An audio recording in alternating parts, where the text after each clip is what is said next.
por que você se casou? Você sabia que tem gente que se casa por causa de dinheiro? Você sabia que tem gente que se casa por causa de sexo?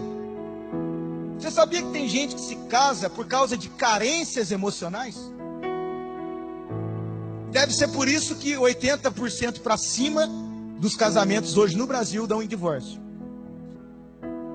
Porque não entende a prioridade do casamento. O casamento é uma instituição criada por Deus, que em primeiro lugar ela é espiritual, em segundo lugar ela é sentimental, e em terceiro lugar é sexual ou carnal. Mas qual é a motivação primária? Do terceiro para o primeiro. Há uma inversão de valores e de papéis. Você já parou? Eu vou fazer a pergunta de novo. Você se casou por quê? Ou para quê? Eu vou dizer para você que a Bíblia dá um motivo do casamento. A Bíblia dá um parâmetro pelo qual nós devemos se casar. E é a partir desse fundamento que a gente constrói uma família numa base inabalável que nada pode derrubar. Agora nós vamos fundamentar isso. Você quer ver o motivo? Abre aí, ô João, Efésios capítulo 5, versículo 31. Tem um motivo pelo casamento. E se nós não entendemos o motivo e não vivenciar isso como prioridade, não adianta nada. Olha aí, por essa razão, olha como é que começa o versículo.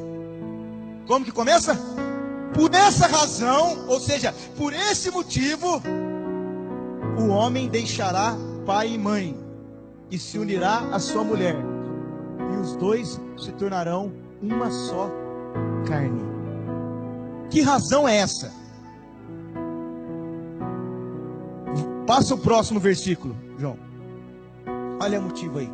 Este é um mistério profundo. Me refiro, porém, a Cristo e à igreja. E olha no verso 30, está falando assim, ó, no qual constituiu Cristo e a igreja, que é o seu corpo. E aí depois ele põe uma vírgula e continua dizendo: por essa razão, o homem que se casa. Que razão é essa? Se você olhar o contexto, nós estamos falando do propósito eterno de Deus. Sabe qual é o propósito eterno de Deus? O reino de Deus, a igreja e o cabeça que é Cristo.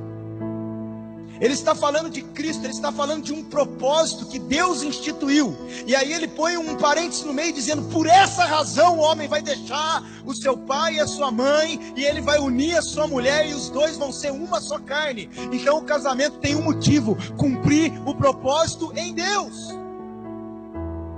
Então começa a pegar isso que eu vou te dizer. Casamento não é para suprir carência, é para cumprir propósito.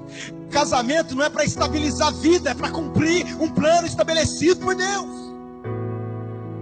Quando a gente entende que há um motivo em Deus que sustenta a minha relação, eu nunca mais desisto do meu casamento por causa do sofrimento. Sabe por quê? Porque dentro de Deus, os sofrimentos do tempo presente não hão de se comparar com a glória que há de ser revelada em nós. Quando eu entendo que existe um motivo em Deus para o meu casamento não tem a ver comigo, com as minhas vontades e os meus anseios, mas ele é um propósito para Deus. Quando eu entendo esse princípio, as tribulações não arrastam meu casamento, porque dentro de Deus a tribulação produz paciência, paciência, experiência, e a experiência, esperança.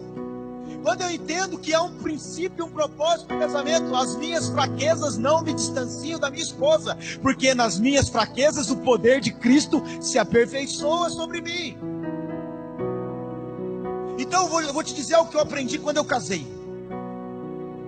Alguém me disse assim: cuide para que a sua esposa ame mais a Deus do que a você. Essa é a garantia que você vai sempre ter ela com você. E mesma coisa disseram para Débora: cuide para que o Fabrício ame a Deus mais do que a você, porque isso vai proteger a sua relação. Essa é a razão. E ele continua: é um grande mistério. Eu estou falando de Cristo, querido. Teu casamento é a figura do propósito de Deus. O esposo e a esposa se ajuntando, a cabeça se ajuntando com o corpo para vir um governo de Deus sobre essa terra. O seu casamento é o reflexo do que Deus quer fazer na terra.